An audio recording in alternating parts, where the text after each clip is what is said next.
Hello everyone, today in this video we will discuss how to fix your missing secure folder on Samsung Galaxy A57. Let's start the video. First of all, go to app library. Here click on settings app. Now in settings, scroll down and click on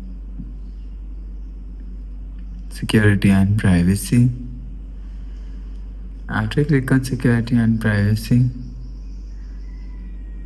click on more security settings. After click on more security settings, click on secure folder. After click on secure folder, and here showing you add secure folder to app screen.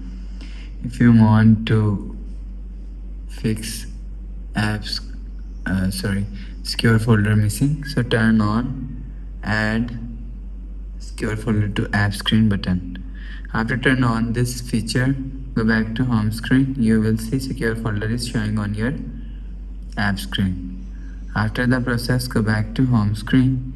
So that's how you can fix secure folder missing on Samsung Galaxy A57. If you like the video, please subscribe. Thanks for watching.